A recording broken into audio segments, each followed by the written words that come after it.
ನಮ್ಮ chief minister Siddaramaiah ಸಾಹೇಬರಿಗೆ ನಾನು ತುಂಬಾ ಧನ್ಯವಾದ ಹೇಳ್ತೇನೆ.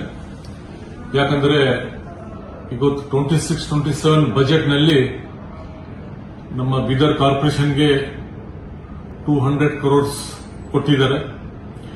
ಜೊತೆಗೆ ಗುಲ್ಬರ್ಗನಲ್ಲಿ ಹಜ್ ಭವನ್ಗೆ, ಮತ್ತೆ ಹುಬ್ಳಿನಲ್ಲಿ ಹಜ್ ಭವನ್ಗೆ, ಮತ್ತೆ ನಗರೋತಾನ್ನಲ್ಲಿ 500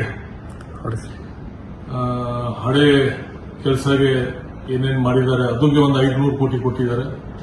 ಮತ್ತೆ ಅಮೃತ್ನಲ್ಲಿ ಪಾರ್ಕ್ಗೆ ಮತ್ತೆ ಲೇಕ್ ಡೆವಲಪ್ಮೆಂಟ್ಗೆ ಆ ಥರ ಸುಮಾರು ದುಡ್ಡು ನನ್ನ ಡಿಪಾರ್ಟ್ಮೆಂಟ್ಗೆ ಕೊಟ್ಟಿದ್ದಾರೆ. ಅದರ ಸಲುವಾಗಿ ನಾನು ಚೀಫ್ ಮಿನಿಸ್ಟರ್ ಸಿದ್ದರಾಮಯ್ಯ ಸಾಹೇಬರಿಗೆ ಮತ್ತು ಡಿಪ್ಟಿ ಸಿಎಂ ಡಿ.ಕೆ. ಶಿವಕುಮಾರ್ ಸಾಹೇಬರಿಗೆ ಎಲ್ಲರಿಗೆ ಮತ್ತೆ ನಮ್ಮ district in charge minister Eshwar Khandre ಸಾಹೇಬರಿಗೆ ಎಲ್ಲರಿಗೆ ತುಂಬಾ ಧನ್ಯವಾದ ಹೇಳ್ತೇನೆ. 2-3 ಸಲ ನಾನು ಈಶ್ವರ್ ಖಂಡ್ರೆ ಅವರು ಜೊತೆಗೆ ಸಿಎಂ ಅವರಿಗೆ ರಿಕ್ವೆಸ್ಟ್ ಮಾಡಿದ್ರು, ನಮ್ಮ ಬೀದರ್ ಡೆವಲಪ್ಮೆಂಟ್ ಸಲಹೆ ಹಣ ರಿಲೀಸ್ ಮಾಡಬೇಕಂತ. ಅವ್ರು ಕೊಟ್ಟಿದ್ದಾರೆ. ಅದ್ರ ಸಲಹೆ ತುಂಬಾ ಧನ್ಯವಾದ ಹೇಳ್ತೇನೆ.